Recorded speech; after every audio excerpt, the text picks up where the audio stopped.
Are you looking for a fun way to win up to 25 times your money this football and basketball season? Test your skills on Prize Picks, the most exciting way to play daily fantasy sports. Just select 2 or more players, pick more or less on their projections for a wide variety of stats, and place your entry. It's as easy as that. If you have the skills, you can turn $10 into $250 with just a few taps. Easy gameplay, quick withdrawals, and injury insurance on your picks are what makes Prize Picks the #1 daily fantasy sports app. Ready to test your skills? Join the Prize Picks community of more than 7 million players who have already signed up. Right now, Prize Picks will match your first deposit up to $100. Just visit prizepicks.com/bluewire and use code BLUEWIRE. That's code BLUEWIRE at prizepicks.com/bluewire for a first deposit match of up to $100. Prize Picks, daily fantasy sports made easy. Today's episode is brought to you by Cars.com. With over 2 million vehicles and 50,000 more added every day, Cars.com will match you with the perfect car for you, your budget, your life, your style. And if you're ready to say goodbye to your current car, Cars.com will get you an instant offer to cash it in. Just start by entering your license plate and get matched with a local dealer who will write you the check. So whether you're looking to buy or sell, just go to Cars.com. It's magical. Hello, friends. Welcome to Mavs Moneyball's Group Therapy. You are joining me on Sunday night, November 27th. It's about 10:30. Dallas Mavericks just fell for the 4th straight time, though this time to the Milwaukee Bucks, 124-115. I don't know, guys. I don't know how long we're going to talk in here. I said that last night, and then I had to cut us off. People were so pissed. The Mavericks are below 500, though losing to the Bucks is not necessarily something you want to be super upset about, as they're one of the best teams in the league. The Mavs just don't have answers right now. They only won one quarter, and it was the third quarter where they started Christian Wood. And after the game, head coach Jason Kidd said, "Did I like the result? We lost. If we're at the CYO and everybody gets minutes and shots and everybody is happy, then yeah, that's cool." I don't know what to do with this sort of guy, because he wants to win his way, but his way doesn't win. So I think we're in for a really long season is what we're in for here. Unless there's some sort of like actual intervention staged, unless the team gets sick of his shit, this is what we're stuck with. He doesn't want to play Wood. The only 2 times that he's played Wood over 30 minutes have been losses, and he'll probably use that as reason to not play Wood. Wood is a mess defensively, let's be clear. Really bad. But the offense works, and they don't have enough offensive players. Spencer Dinwiddie continues to shoot the ball really well, and they keep losing games. The rest of the team can't hit enough shots. I don't know what to say here. They need to get stops. Like, I guess part of it is defensively, but again, the Bucks are just really, really, really good. So this just seems like more like a big picture issue. Maybe they can write the course if at some point. I don't really see when in the schedule. But when you give up, as Dodang in the chat notes, 73 points in the first half, that's a team thing. I mean, JaVale McGee was -10 in 4 minutes. JaVale McGee was the marquee offseason signing, and he has proved useless within 5 minutes. So, okay, let's go to the chat. We're going to bring people on, and then we'll get on with our lives. Hey, Brett, what's going on? Hey, Kirk, how do you feel after that game? I mean, obviously, I'd say to me, I'm not mad about this game, in specific. Like, it's the second game of a back-to-back against the second best team in the Eastern Conference. They were going to lose that game 9 out of 10 times, regardless of how well. I think that's right. I mean, I wrote this in my recap that when you allow like the Celtics and the Bucks to shoot close to 50% from 3, you're not going to win. So there's this elements of this game, despite the bigger picture issues with the Mavericks, I'm not particularly bothered by it. I thought we saw a sign of life from a few players. Maxi Kleba hitting some shots, looking spry and good. That was nice to see. I thought Josh Green played a pretty good game in limited minutes. Didn't look afraid. There's elements, that sort of stuff. Luka had an up and down game to a degree. too many sloppy turnovers in the first, but really got the game together. This felt like a bit of a schedule loss when you're like it's a back-to-back on the road where your best player plays 43 minutes the night before and you still lose. And it's this one felt sort of written in the stars. So I was glad to see the fight from the team, I think is what I liked. Yeah. When I read Kidd's quote after the game, I don't remember whose account I read it on the first time, but I thought it was like that someone was doing a bit. Like I thought this was like someone's parody of like what Kidd would say after a game like that. And then I realized like, no, that was actually what he said. And you give up 41 points in the first quarter. You give up 30 points in the first 6 minutes. Like, who is that? That's a team thing. That's a, Dwight Powell starting center thing. It's rough. It's really rough. Yeah, I think Powell's plus minus looks a little bit better with some of the garbage time. But, like, there was a point at which, like, him and JaVale were, like, a combined minus 20 in, like, 6 minutes of game time. Right. Like when I saw that, I was like, wow. Like, it seems like if they just simply chose not to play those players, things might be better. But I get you can't play those lineups that they play with Cleveland. Like Maxey can't play the 5, 30 minutes a night in the regular season. Like, and that's what I feel like ends up happening. That's what happened last regular season. That's what happened the year before that in the regular season. Is that midway through the season they realized that that's the best lineup that they can play is a bunch of small guys and Maxey playing the 5, and then he plays a lot and then he gets injured and then he can't shoot for the rest. Yeah. We're largely talking, and then, Kidd aside, it's just team structure issues where you have nowhere to go. They have to play Tim. But I wrote this in my recap. We have 60 games of Tim under Jason Kidd. He's shooting 32%. I think Carlisle must have helped him enough with his shot to where it's like, it feels irreparably broken. Like this is rough. Yeah. It's not like he's missing a little bit. He's missing terribly. Like every miss is like barely hits the rim. That one at the end when I think they were only down 12 and they were trying to make one last push, he got a right wing 3 that grazed the front of the rim. And that came after one where he hit the side of the backboard. Like we're in Yips territory with that. Well, my feeling with him is that if you look at the entirety of his career, he played like 18 really good months. Like he was I feel like it's kind of easy to forget that when he came to the Mavs, it was a like he was the bad contract tax in the Porzingis deal. Like he had been seen previously by multiple teams as like a guy you don't want there because he is like empty numbers and can't really score that well. Like he's a scorer who's not that efficient and can't really handle the ball.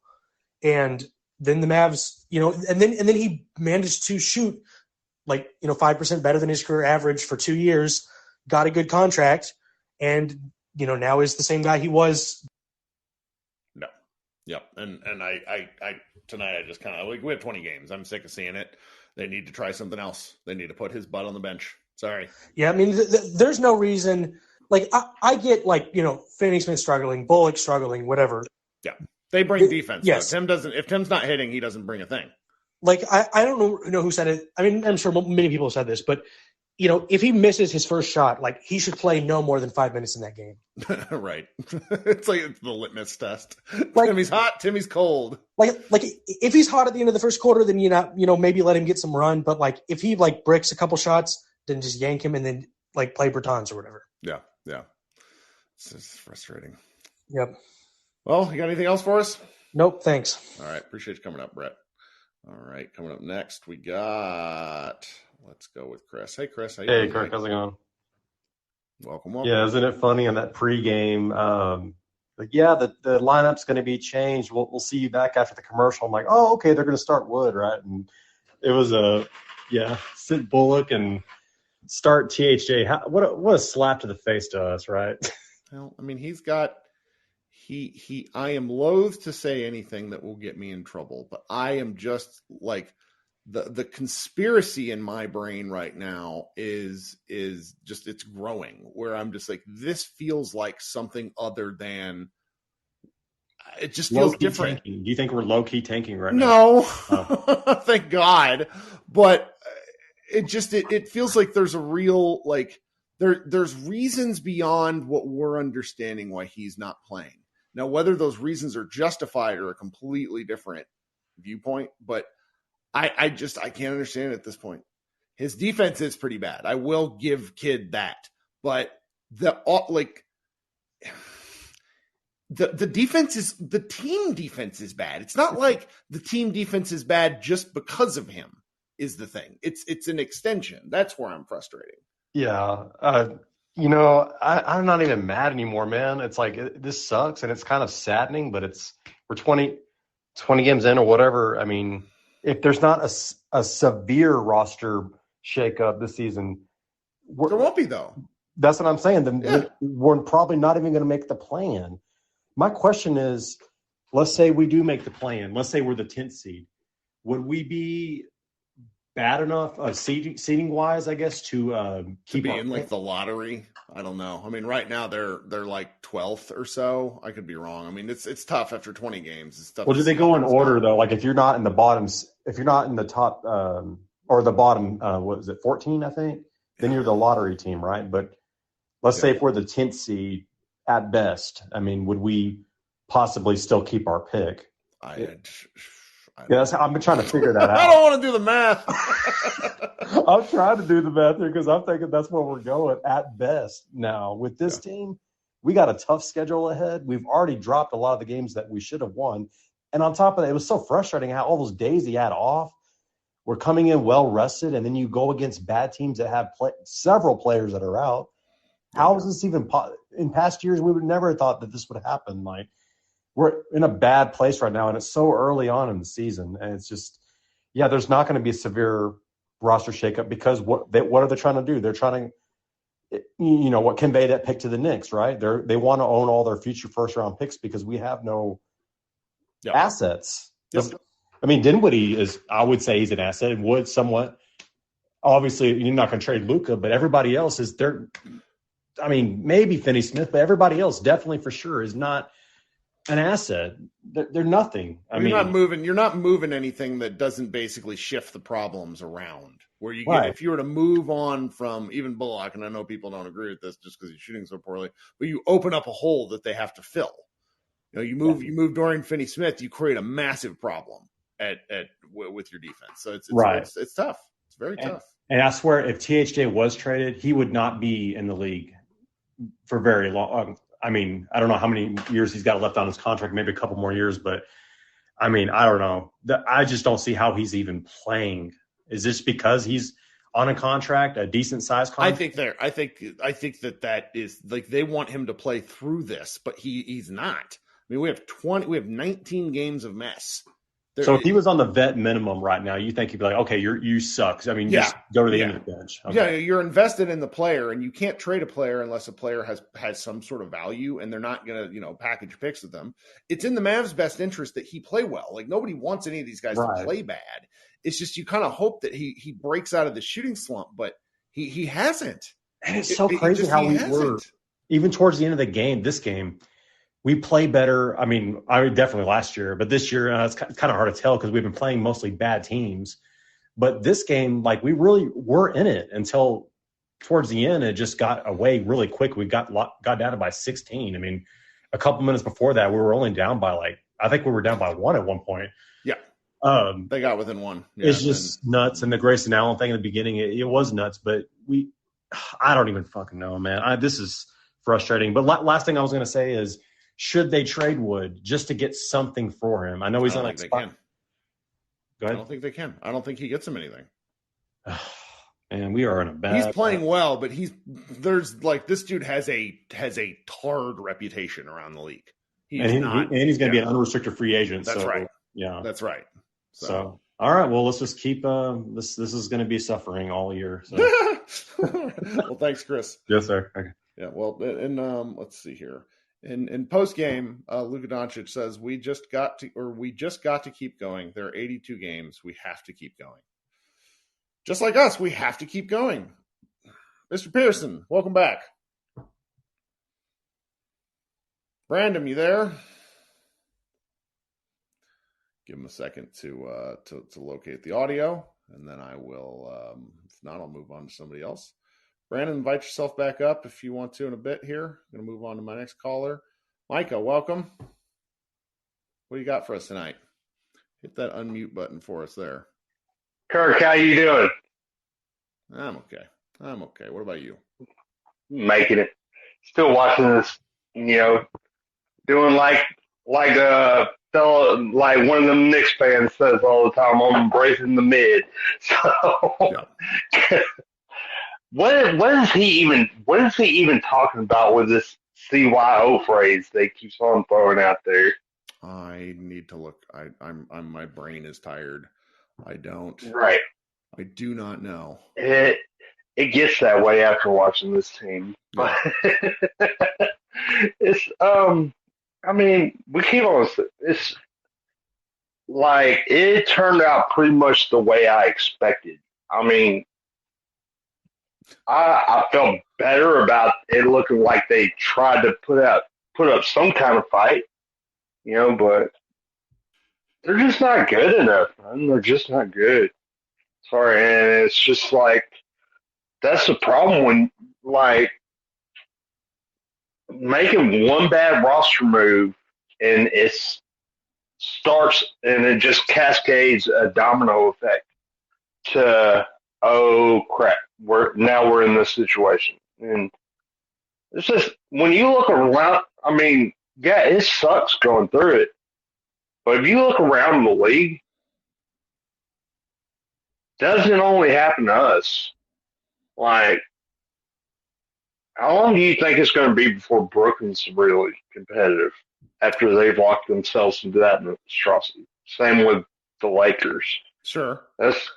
So it's just one bad roster move, and you've pretty much thrown off your timeline for about 3 to 4 seasons. It can be very bad, particularly for any teams that are limited in what they can do, where you're granted these exceptions if you're over the salary cap. And if you mess up your exception, which frankly is pretty easy to do just because you're dealing with a pool of players with a limited dollar amount, but it still really hurts. I mean, that's where the Maverick salary cap construction back in 2019, they were so concerned about going over the cap because they thought they would have a chance to make a play for Giannis Antetokounmpo, which at the time was stupid. I'm sorry, it was stupid at the time. I'm not. Some of my friends at other sites are like, "Oh, we could do it." It's like, no, it's never worked. Stop doing the same damn thing.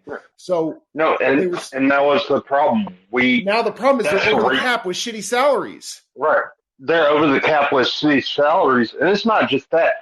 It's those bad moves, and not just that. When you do like stuff that is considered foul moves around the league, that messes with your reputation for a while, where people are like, oh, that's how they do it over there. Like, the way that, like, I understand it was the old regime, but the way that they just straight salary dumped Harrison Barnes in the middle of the game to go chase some big fish that had no desire of coming here was just disgusting. And when you do stuff like that, who wants to come play for your organization? And the way that our media is doing with Christian Wood, the way that it's pretty much like the whole top is just trying to beat him down, and it's like we're having a proxy war between like the organization, Mass State media, and I guess us toxic fans, but there you go.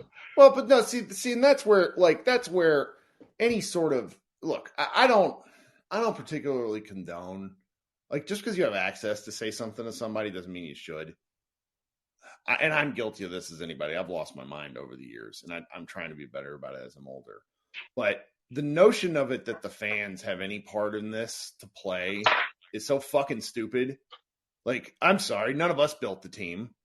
Like, period. It is the owner, it is the GM, it is the previous GM, and that is why we're here.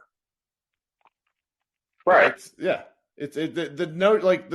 I'm sorry that everybody's frustrated, and people are rightfully, understandably frustrated that the team that went to the Western Conference Finals has taken a firm step back because of mistakes made by all parties involved. I'm sorry that we want accountability, and we don't want to be told that the answer to the ball handler question might be Frank Ntilikina or Josh Green. Might be on the roster, guys. I'm sorry that nobody buys this shit. Or Facu Campazzo.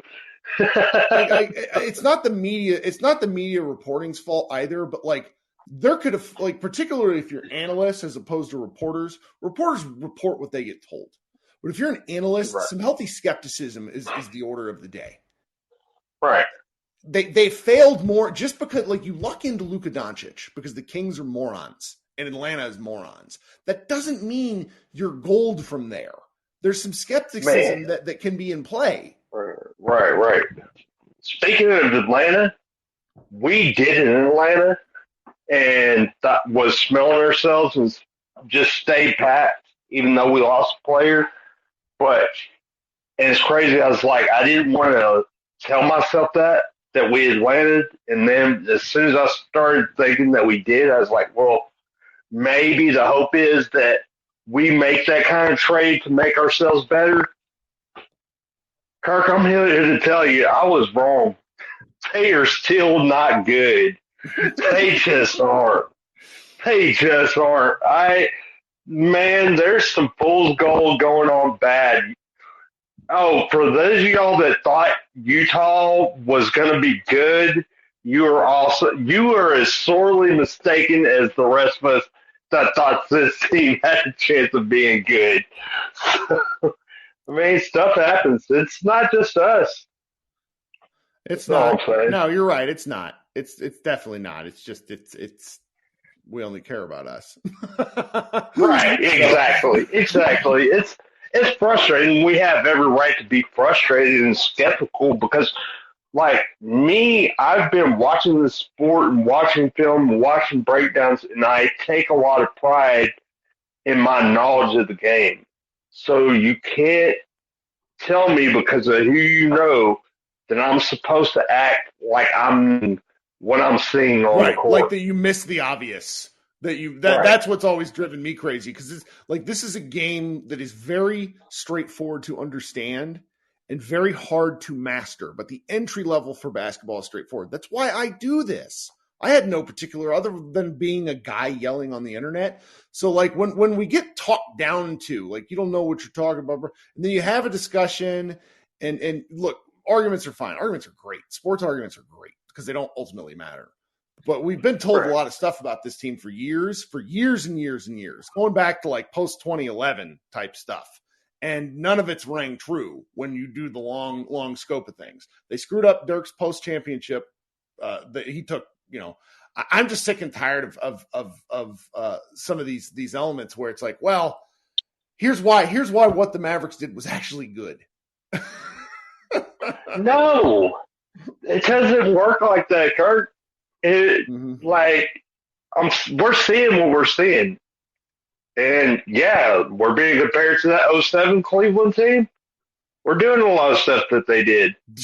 Very similar to what Anthony their JaVale McGee signing was very end of the road Shaquille O'Neal. Terrible. It is the same thing. All right, man. Well, thank you for joining me again. Oh, yeah. Anytime, Kirk. Have a good one. Talk soon.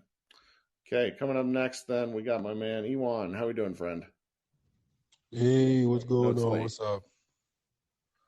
What you got for us tonight? Yeah, man, just piggyback on what Chris said. You know, you get the notification like, hey, it's going to be a lineup change, and, hey, it's Tim Hardaway Jr. It's like, hey, we're going to, rest Reggie because he's playing so great and he deserves a night off. And then we're going to think about what you've done. You're in timeout. And then we're going to reward Tim Hardaway Jr. by putting him in the starting lineup with the great play he's had this year. It's crazy. It's like J Kidd is he's really psychotic. Like these guys really. I mean, I'm gonna nod and not say nothing because I'm leery about getting too far into this. I'm very worried about what I'm gonna say. And yeah, I know. And it's like when you watch the game, it's like, Luka make the right play, and our players don't they don't execute, and then the team, our opponent just goes down, and they could be literally in the same situation as us, double pass out, swing to their role players, and their role player knocked the shot down, and it's like it seems like everything is going right for the opposite team, and everything that could go wrong for us is going wrong, and it's like it just feels like a little bit overwhelming. Then you hear, the national narrative being pushed out. You hear like Sam Mitchell and them guys at halftime saying Tim Hardaway, the last 3 games is like 0 for 15 from threes because Luka's throwing him. That was fucking terrible. That's a war crime from a couple of fucking morons. I don't want to hear what sex truck Isaiah Thomas has to say about a fucking thing.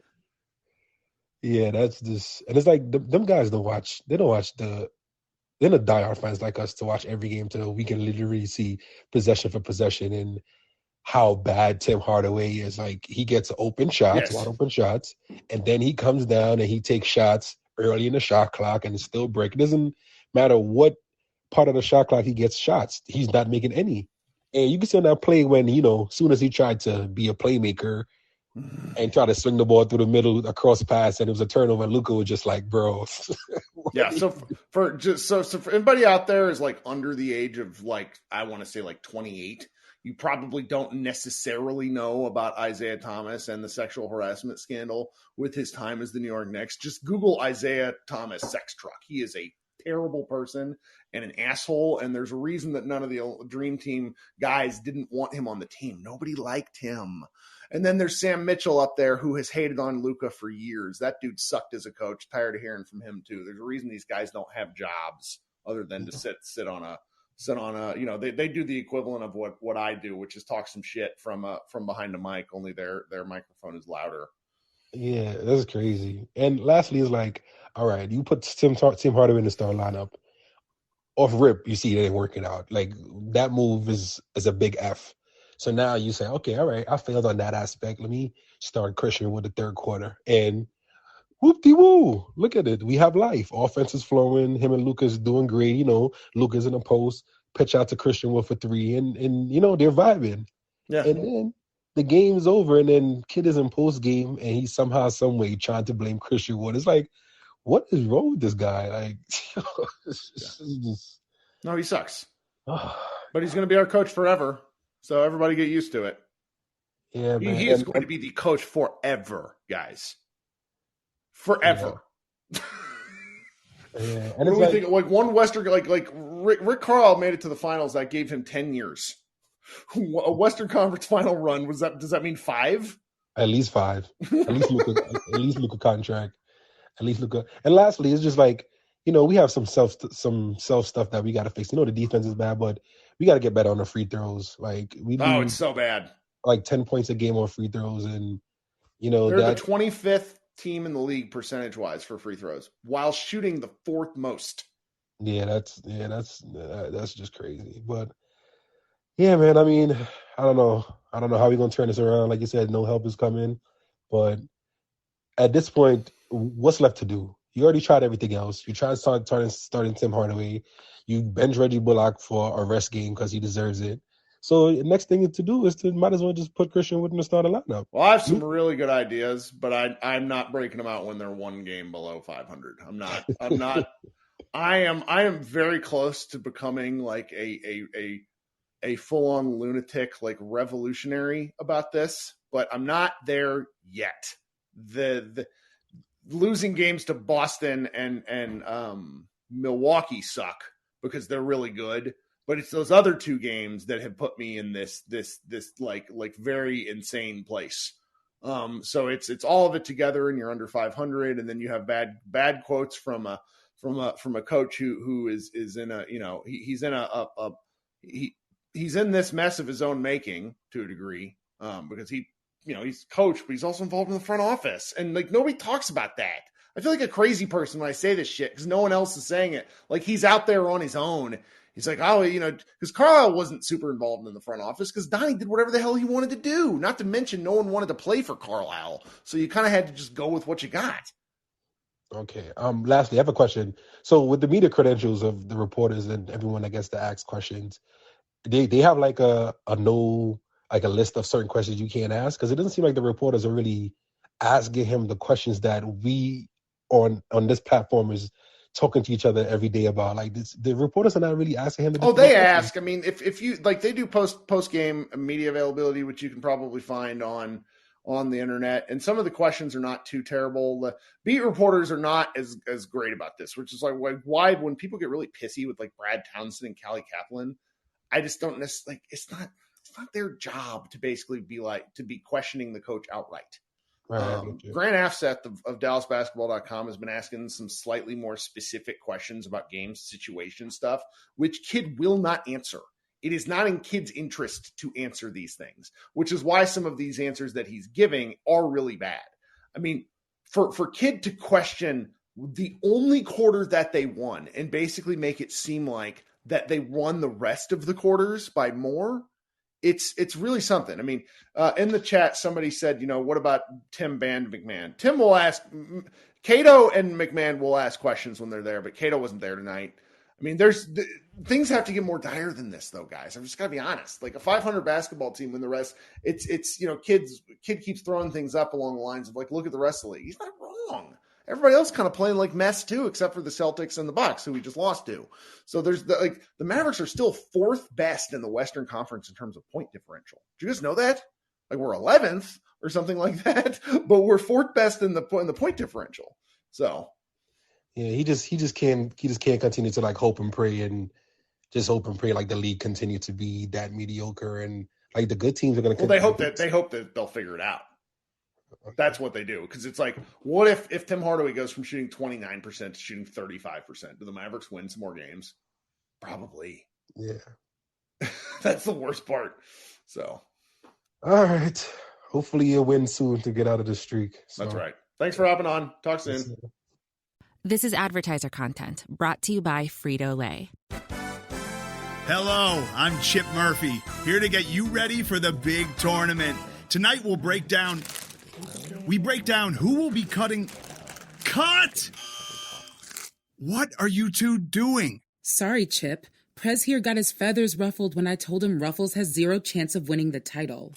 And I was letting Dip know that she is not taking into account Ruffles' iconic ridges. Guys, it's March. We have to start talking about the tournament. We are.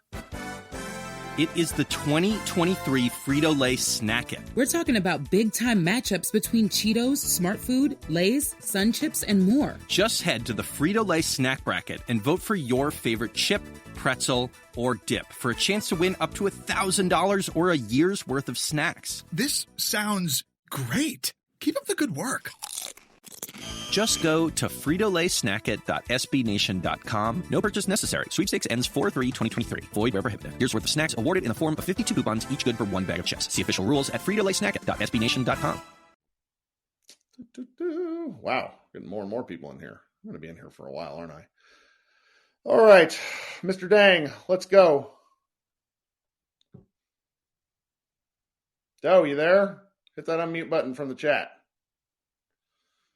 Just great audio when we all forget how these things work.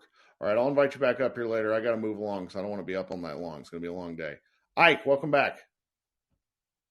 Hey, what's up, Kirk? How's it going? It's okay. Can't hear you very well. You come closer to the mic. Can you hear me now? Cannot. The green ring is not lighting up around your name at all. Are we on AirPods or a speaker or anything along those lines? Yeah, I'm on speaker. Don't know how to make it any better other than put your mouth right up to the speaker. All right, I'll do the best I can. I was kind of, making it to the Western Conference Finals was like almost a gift and a curse, and it's only specific to our team and our front office because while it's wonderful to make it that far, given how our front office operates, I knew that most likely they would be more likely to kind of rest on their laurels, so to speak, and essentially not do what was necessary for the team to actually take the next step. Now, I give them credit for taking a swing at Christian Wood for basically nothing, but the fact that, you sign JaVale McGee and Campazzo and think that, besides losing Jalen Brunson, that this team can actually take that next step you kind of wonder about the mindset of the front office, especially looking at what we were able to do and what this team actually needed. So just in case anybody wasn't able to hear Ike, he basically summarized the fact that the front office really feels like they rested on their laurels and they tried to bring in guys to solve problems that weren't as big of problems as we like to behave as they behaved like they were, particularly rebounding and defense, which McGee was brought in to do and he just didn't do. And there's the team building for this team. I've had an issue with it for years, and it doesn't matter who the front office is. I think that Nico and Kidd deserve a little bit of time because this year was going to be really tough, regardless whether Brunson re-signed or not. But I don't think the Mavs were going to be down this bad because it's just, it feels like they're wasting a year of Luka Doncic, and I hate that. Yeah. And I'll make this quick too. I mean, and I think that was the frustrating part. And I know that, you can talk about, cap and the luxury tax and all that crap or whatever, but it's, it's about, making the right moves and bringing in the right type of people. And given that type of contract to McGee, it's kind of like we asked for this type of production.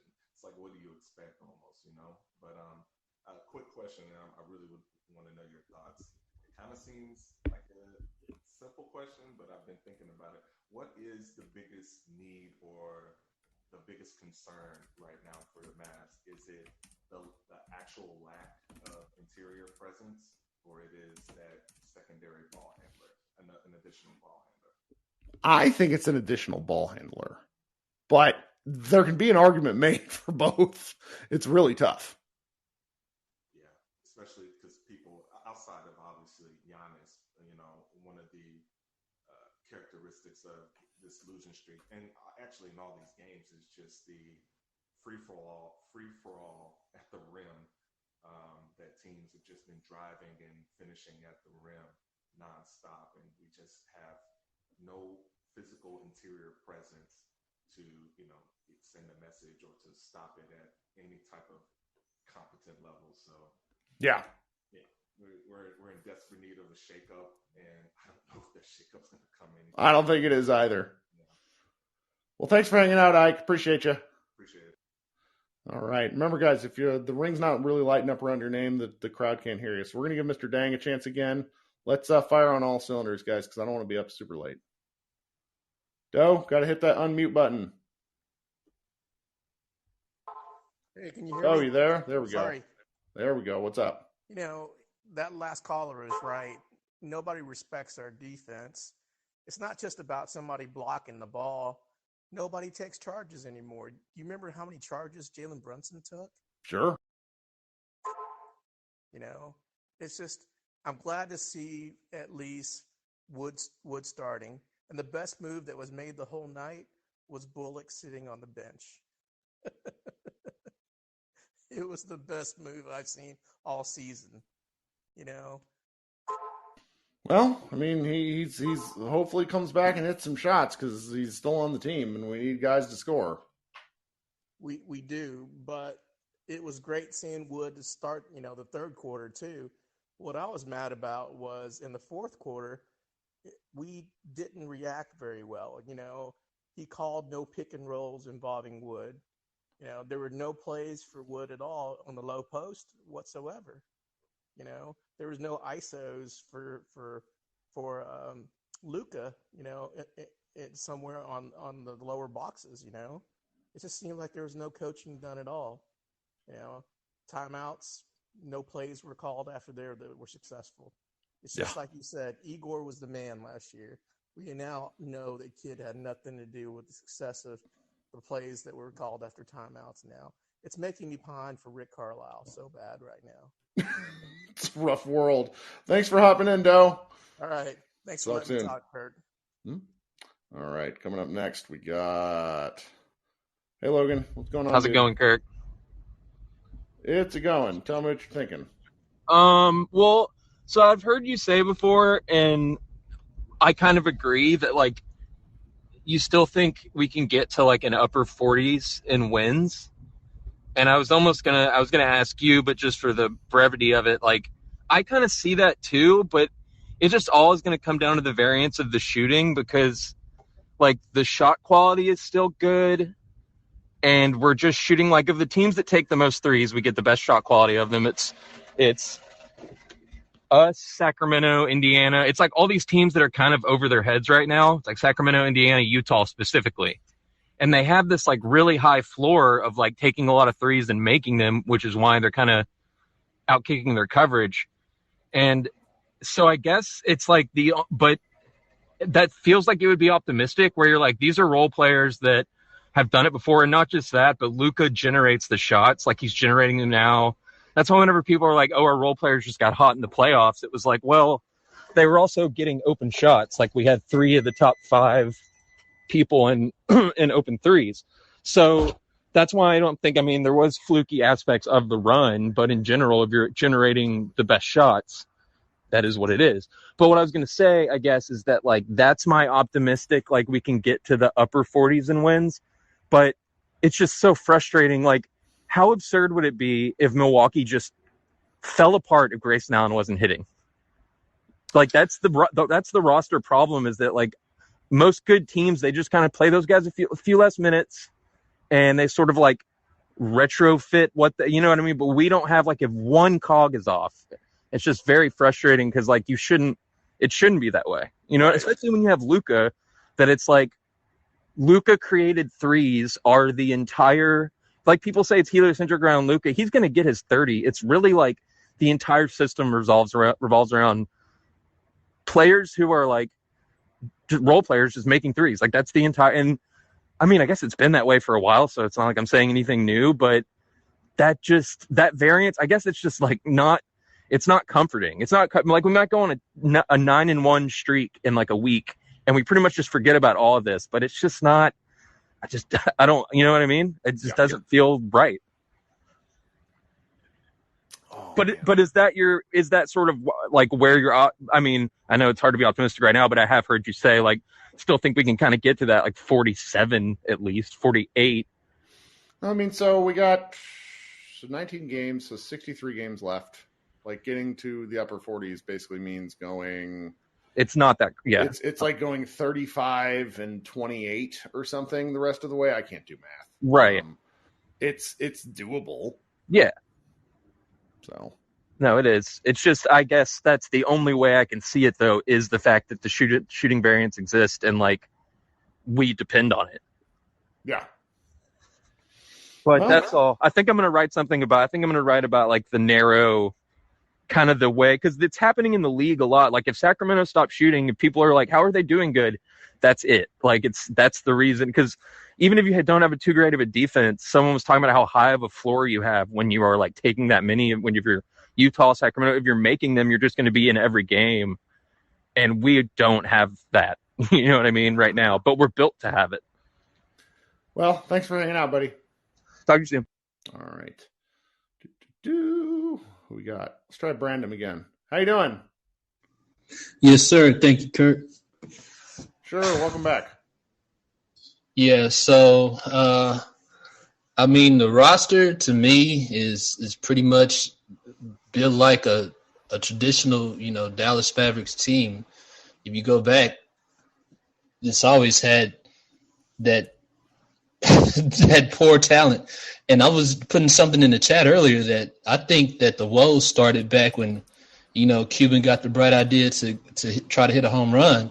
If you think back in 2009 when they tried to get Jason Kidd, they gave up Devin Harris when he was kind of on his incline, getting better, and 2 first-round picks. And, you know, after that, it's just the bright ideas to get Harris and the dude from the Rockets, I can't think of his name right now, Chandler Parson, that was a terrible contract, and Wes Matthews, they re-upped Wes Matthews a couple of times. That was a terrible pick, and they just didn't focus on paying the J.J. Bareas, paying the the Jalen Brunsons, keeping Devin Harris. So, I mean, it's sad, but it's not surprising because this is just a typical Dallas Mavericks tradition to, keep a roster around that doesn't really have just a core player that you could depend on besides one player.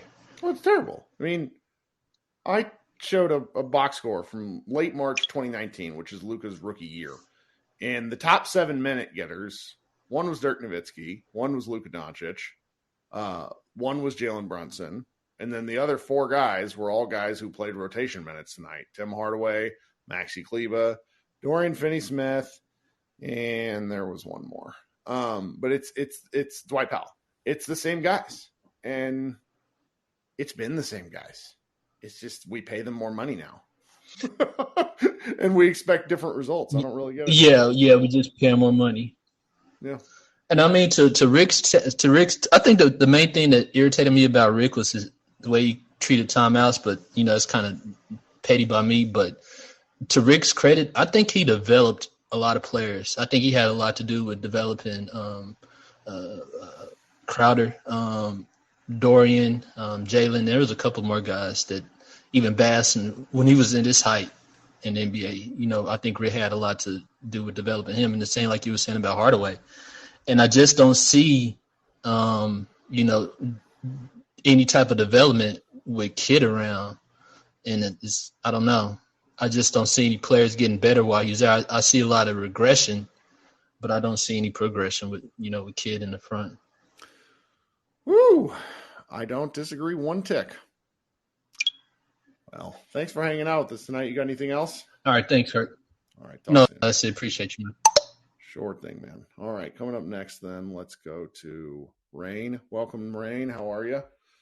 Got a sweet Christian Wood Rockets avatar there. Hit the unmute button for us. Tell us what you got. I'll try to keep it brief. This game was an acceptable loss. I can take it. We had a better team. But what I can't accept, as so many other people have probably gone over 1,000 times today, Kid's post-game comments, like the only quarter that they win with the lineup that's winning, fuck it, it's BYO, it's a go down to your local court team, that's what it's worth. And I've not been someone who's been clamoring for Josh Green to start, but this was the perfect game to have the opportunity. But instead, I'm going to swear, we played Tim fucking Hardaway Jr. That's his legal name, so you're fine with that. To throw some bricks out there. Now, he actually hit a couple of shots today, so I'll calm my farm on that one. But this was an actual game where we had some positives and we had a chance to try some things and possibly shut some people up and explain why we don't do these things. But instead, we just make the most retarded coaching decisions possible. And I see no way out from here. I'm almost at the point that if this wasn't a Luka MVP level season, we should be saying, fuck it, let's trade everything to the Lakers, take Russ, and take whatever we can get, clear the salary cap space, and get some assets. They just say, fuck it. But Luka's playing at an MVP level this season, so we can't, and if we do so, we sign away to our rights to Luka forever. And if things continue as they are, and we make the play-in with Luka at the MVP level season, he's probably fucking gone anyway. So. Oh, it's tough. It's very upsetting because it's just when you watch games like this, it just magnifies all the different stuff and all the different years of problems. But like you say, tonight was an acceptable loss because the Bucks are really stinking good. There were a few things that I did like, but I wonder if the Mavs are going to learn the right lessons from them. I don't think they will. I really don't think they will. Yep, I totally agree. I don't think they are. I don't think we've learned. Well, we as fans have learned something. What a surprise. Play Wood. What a surprise. Give Green small minutes. Tim Hardaway Jr. fucking sucks. What a surprise. But I don't think Jason Kidd has learned any of this, and I don't think he ever will. Like you said, he wants to win his way or nothing. And it's probably going to be nothing, and it probably signs away the fact that, well, it signs off that Luke is gone. And I would hate to see that. The Mavericks have 2 years beyond this one to really get something together. But by the second half of you just look at the calendar here, since I tend to get confused by all this stuff. But if you go, like, his contract goes through, I want to say this is first year, second year, third year. So like by the end of the third year, so like 24-25, if they haven't done something interesting by 24-25, I think the calls from him are going to get loud. But that's a long time. Like when the Mavericks got Kristaps Porzingis, we started off 16-6 and thought that the Mavericks were going to win the stinking title. And then everything collapsed in a hurry. Then so it's like I'm not willing to prognosticate that far in the future. Where I just find myself continually frustrated is I can see that domino meme of like small decisions that constantly add up. And when you start off a year like this where Luke is playing this well, and yet it's the third time out of the last 3 seasons where they start the year poorly, it's frustrating. So yeah, and the thing is, if we played like we did today, if we played like this against the Raptors last night, if we played like this against you win. That Thunder game, you win. We win. We would be, I don't know, at 14-6, whatever it is. Or I mean, even if you're like still 3 games above 500, we're not below 500. It's even if you're playing like just mediocre basketball, we're probably still in here bitching, but the tone is different. The feel is different. Yeah. So yeah, at the end of the day, if they keep playing like this, I won't complain with how they play, but I still have a lot to complain with coaching and with front office decisions, I'm sure. So I've said my piece, and I'll let someone else have a go. Talk soon. Nice. See ya. Okay, let's go to Nav. How are you? Welcome back again. Hey, I just want to emphasize how asinine the whole Christian Wood situation is. Like, make sure everybody's on the same page, get it on record, right? So, Mavs trade a first-round pick for him. Christian Wood's an unrestricted free agent. Regardless of what you think of Christian Wood as a basketball player, he is one of our best players, if not the second best player. Top 3. Okay. So he's an unrestricted free agent. We made an investment of a first-round pick in him. You have said that Jason Kidd was involved somewhat in the decision to bring him here, if I remember correctly. Which player? Sorry, I zoned out. Christian Wood. I mean, I don't like. I basically consider him to be an element of the front office because him and Nico were hand in hand, to where he's presented with the opportunity to trade 4 players that he wasn't going to use for a player who's talented. He sort of has to accept it, even if the guy isn't what he wants. Like he has to, because those contracts we got rid of were brutal. We were not getting a better deal for those 4 guys. Okay, so I guess my whole point is that Christian Wood's success is in the best interest of the team, regardless of what you think of Christian Wood as a player. And so if you want to, build up his, trade value, you need to be treating him like he's like the second star. If you want to sign him after the offseason, you need to be treating. You'd think, but there's some weird stuff going on the Twitters at the moment. Jeff Skinwade kind of responding to a couple of tweets, getting everybody sort of conspiracy horns up, wondering if there's some stuff going on behind the scenes. The only thing I can really think of is that it's Wood's agent being a pain in the ass, because he kind of has a reputation for being a little bit of a let's just say he comments on stuff a lot, and it's a contract year for Wood. This is his last big payday. He doesn't get one now. He's not getting one ever. So there's just a lot of stuff that's going on that's complicated that I probably don't understand, but it still sucks. So, well, you got anything? Oh shoot, he dropped off. All right, let's go to David. Hey, David, what's going on? Hey, Kirk. Just wanted to say at least a loss that finally makes sense to me. Tonight I felt like the third quarter they gutted it out. I missed the opportunity to call in yesterday. And, I wouldn't say you missed it, Bob. Sorry. It was terrible.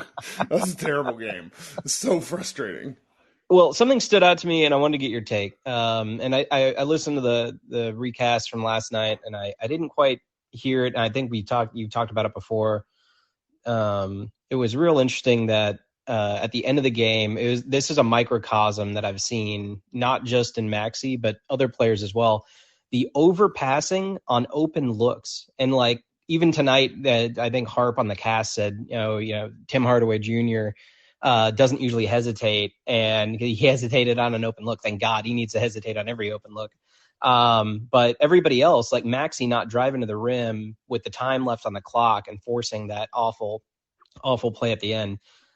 He had about 4 open looks. I feel like he passed up the other night against the Raptors, and then, but in the first quarter he wasn't. It was like something happened after halftime and scared him to death about shooting.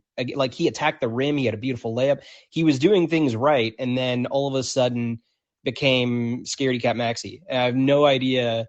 Like they need to get a therapist in there for these guys. That's what they need more than anything. Well, they don't have need a free one, agent. but I agree because it's not working. I mean, but Maxey played like a good game tonight. That's what was so fascinating. Like he came out firing, he hit 2 threes. Only the 4th game of the year that he's hit multiple threes. They all look better tonight, and it's just why can't they get it up for these games where they should blow a team out of the water? Like they should have destroyed the Raptors. The half-court offense alone stuff. It's like, God, it's just such a mess. Like that loss sucked so much more than tonight's. Yeah. Like I honestly expected to get griddled tonight after going to the wire last night just for a loss on a back-to-back. And the Bucks, that's what a championship team looks like when a team comes into your house on a back-to-back, right? Like you just come out absolutely blatant. Like freaking Garrett, what was it? Yeah, Allen looked like Ray Allen in the first half. That was crazy. Last thing, I just have a quick anecdote. A few years ago, and I'll never forget this. A friend of mine took me to the Warriors game, and we're in the elevator, and Donnie Nelson walks into the elevator along with some high school standout and this high school standout's dad. And like as the doors open, he's getting out. He's, I'm quiet. I'm just like shutting my mouth because I'm like, holy shit, Donnie Nelson's in the elevator with us. He gets out. He, definitely smelled some booze on him. So I don't know if he was drunk or whatever, but he grabs the kid's hat because he had a Warriors hat on and he tosses it into the trash or like towards the trash can. The kid was like, whoa, because he was a Warriors fan. Obviously he's a Steph fan. They rock. And he was like, no, you take that garbage off here in a Mavericks place. So he's like, I'll get you a new one. And I was like, dude, you're kind of a dick. No wonder like we can't get free agents signed. Like, are you like this to everybody? Like, is it like that? I will simply say that the smells of booze story is not the first time I've heard that. Okay, good. Because I was like, I thought it was my friend, but I was like, he only drinks beer. I was like smelling some like straight up bourbon coming off this guy, and it was a weird scene. And I was just when Nico Harrison came in, I got a little excited. I was like, maybe a Nike exec is exactly like he's going to speak the language of these players, and hopefully he can get some people. I can't wait, fingers crossed on this offseason to maybe start to move forward from the mistakes of the past. I thought your article and everything you've talked about is nailing it on the head. And I look at our salary, like so much dead salary on our roster, between Bertans, Tim Hardaway Jr., both those guys are making money that starter level players in every other team that I went and I got like paranoid and started thinking maybe I'm crazy. I've gone through every team's salary in the last 2 weeks just out of curiosity. And we really are the only team I could find with dudes being paid that aren't even like starting, like they're not starting and maybe not even coming off the bench. It's impressive. It's impressive. So it's like, you appreciate the fact that they turned KP into something because Luka and KP just weren't going to work, even though Porzingis is actually playing quite well. But it's wild. It's just so wild. This is, you get a player like Luka, and then you end up to where we're this pissy. It's so difficult to do. I thought Ike did a great job too. He like called like I think it's fool's gold. I think he was the one that said it, but like it's fool's gold. Like getting to the Western Conference Finals last year, just like landing Luka, as glad as I am, I think hurt us because it caused us to react the wrong way again. Well, they went all in the way, and if you look back to what happened during Anthony Davis's time with New Orleans, they went all in on some players that they really shouldn't have. Nobody had a level like KP, but they got their books screwed up. And the same thing with LeBron basically running Cleveland their first go round. I mean, he wanted Shaq. He was basically the front office with a lot of stuff because and things didn't work because at that point in time, I don't think LeBron understood. It took till his second year in Miami to understand that he should be playing 4-out basketball. Players are never the best GMs. And that's why it's like, to a certain degree, I don't mind that Luka hasn't gotten involved in some of this stuff, but it's also just like, I still don't think they understood what they had in Luka as of late January 2019 when they made the trade for Kristaps Porzingis. My understanding of the time was that Porzingis thought he was coming here to be the star and Luka was going to be his sidekick. Seriously. And that wild, right? I mean, did you ever watch those cartoons, like the Game of Zones cartoons? Yeah. The one that they did about KP and like Cuban and Dirk was, my friends and I still laugh about that. Anyone on the podcast listening, you absolutely need to go check out the Dirk Nowitzki Game of Zones reference, because they talk about how KP was, he was supposed to be here for life. He's like holding a qualified offer in his pocket. and he's like, yeah, I'll be here for life too, Dirk. And then he talked about how, KP is going to be number one. And Luke's like, I'm already scoring 20 points a game. What do you want? And he's like, well, maybe you can be double Dirks or maybe triple Dirks. And I promised Maxey he's the next me. That was a good one. The last thing I just want to ask, and I'm not sure you know the answer. It's probably not a quick thing, but is it possible to avoid luxury tax, to get creative and just fucking buy these like dead contracts out? Like Tim Hardaway, when he signed, I thought he had somewhat of a team-friendly contract. Bertans is always an albatross, but like if you're going to pay luxury tax anyway, does another $5 million just to get them the hell off the books and rebuild your team faster make any sense? Well, you still have to pay out the totality of the contract because the NBA contracts are fully guaranteed. Well, that's what I'm saying. If they're fully guaranteed, is it still against your cap the next year though? Like in terms of your over cap, because then it's dead. Then it's dead money. Okay, just like football stuff. It's brutal. Okay. I was wondering about that. Oh, that's a good question. All right, David. Thanks for hanging out. Thanks, Chris. All right, we're gonna fly through some folks. Adam, welcome back. Hey, How you doing? Doing well. I'll be really quick on this. The context, like for me, from my understanding of like the Jason Kidd situation, I think about Mark Cuban, and for me, Mark Cuban is an unreasonably loyal person, a lot of times to the wrong people. I don't know if you'd agree with that or not. And so if you think about like Rick Carlisle, after the championship in 2011, the Mavs didn't get out of the first round for 10 years. And he stuck with that guy. Against getting out of the first round's hard. They mostly signed him with shitty rosters. I still blame the front office. Oh, absolutely. Mark Cuban was a big contributor to that. But if you think about kind of, the kind of suffering from success, getting to the Western Conference Finals to Cuban, that buys Kidd a lot of goodwill. And that's what's a little scary if I was a Mavs fan. On the Christian Wood front, during his time with the Rockets, one of the things that was really well known about Christian Wood after a few years was that he's just a very passive aggressive guy. A couple of instances of that, if he wouldn't, there were a couple of games where he didn't get, more than 2 or 3 offensive touches in the first half. He just would refuse to shoot the ball in the second half, almost to like basically like, I'm going to spite you guys. If you guys really think you can win it without me, let's see how you do. And post-game comments, sniping kind of, low key on teammates and the coach or whatever the case may be.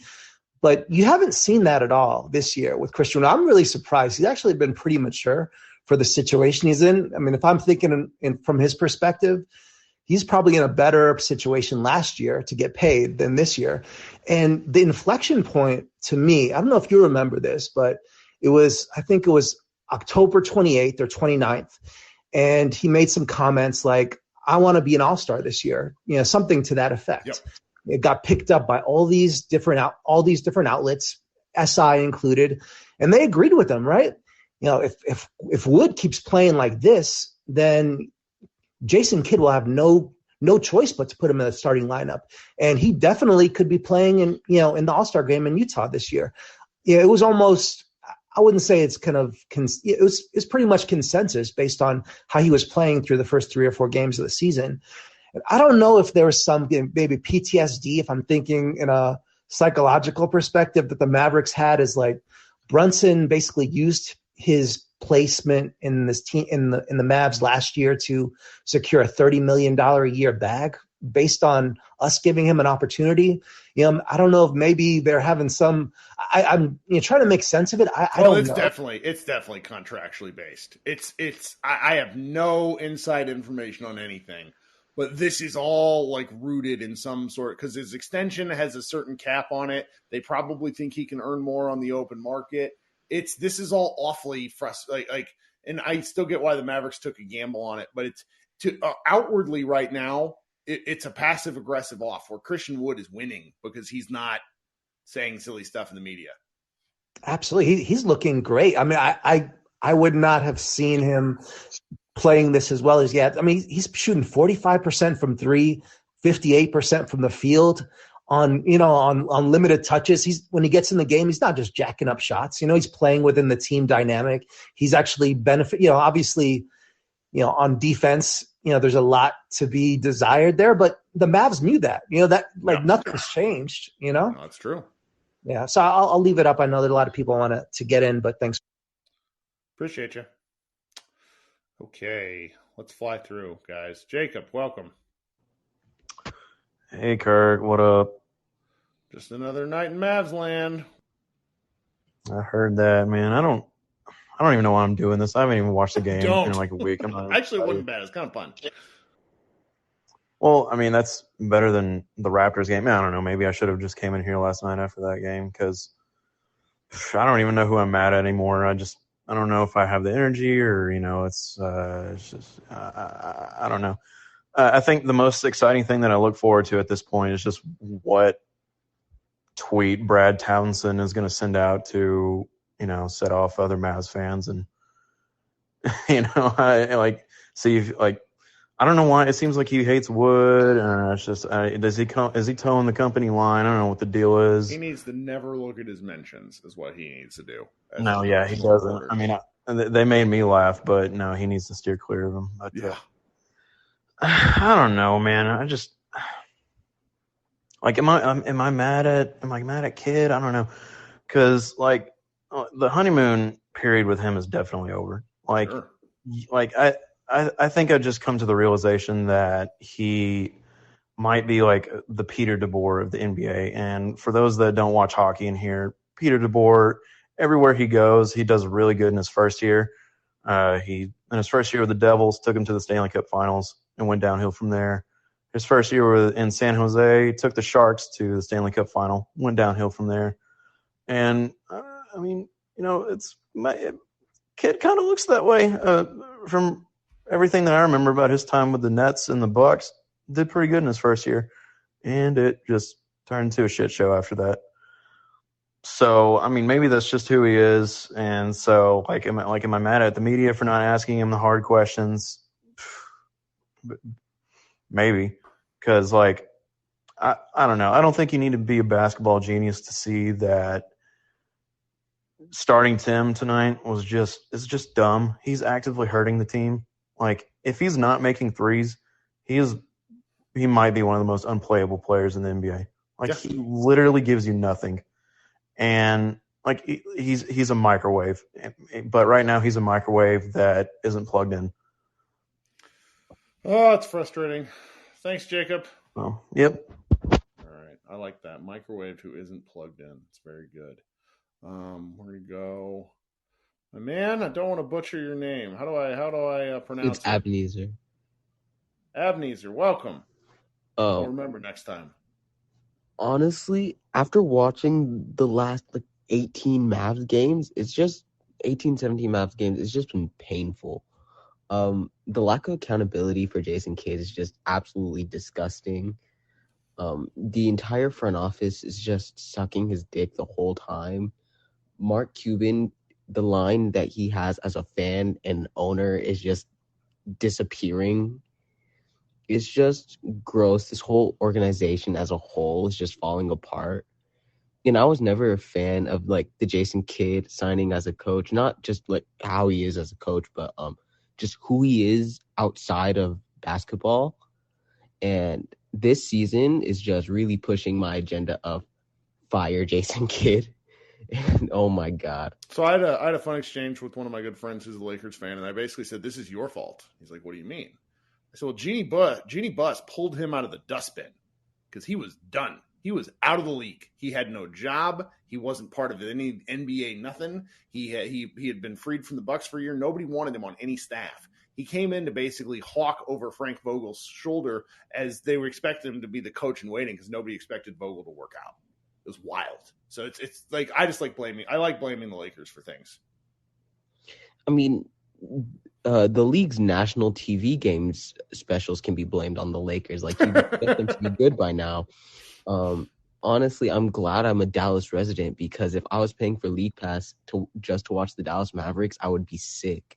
Having done that, I can attest that sometimes it's not fun. It's like, thank God I have Bally Sports available to me, but damn. I don't know. This front office and then Nico's hesitancy to use a pick it just baffles me. It's like, what are we going to use our picks for? If we have Luka, we're basically a damn near playoff team every year. It's like we're getting a pick that's out of the lottery that we're probably not going to take the time to develop, because having Luka just force us into a win now situation in his year 2. It's like we have no chance to develop our young players.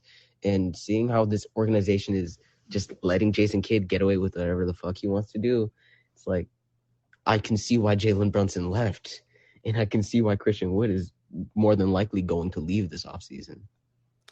And that stuff's always more complicated than we know, but I do find myself so frustrated. It's kind of been my deal to be frustrated. I wish I wasn't, because I wish we were coming in here and talking after a win, but 4 straight losses it is. Well, you got anything else for us? No, that'll be all. Appreciate you coming up. Hope you come back. Talk soon. All right, let's go. 2 more people. Jim, what do you got for us, Jim? Ooh. Hit that unmute button. Sorry, I dropped my phone. Real professional me. All right, Jim. If you can't find that unmute button, come back up here in a few seconds. We're going to go to my man Charles. Maybe Charles will be the one to take us out. Charles, what's up? Mr. Pruitt was up here last night. We'll give him a second just to find the unmute button. Otherwise, I will go back to Jim, who seems to have worked out his audio issues. Okay, let's try this again. Jim. Got to hit the unmute button there, and there we go. Yeah, I don't know, man. I can't hear you at all, bud. Can you hear me at all? Mm-mm. One sec. Got headset, anything like that? Sometimes it gets a little goofy. Is that better? Was briefly, then it popped back down again. I'm sorry. Huh. Hang on. Is that better? All right. I'm sorry, man. My wife is telling me I got to cut this short. Thanks everybody for hanging out tonight. I appreciate those of you who come in here every night. Jim, shoot me DM. We'll figure this out. And we will talk later. Everybody have a good night. We will talk to you on Tuesday.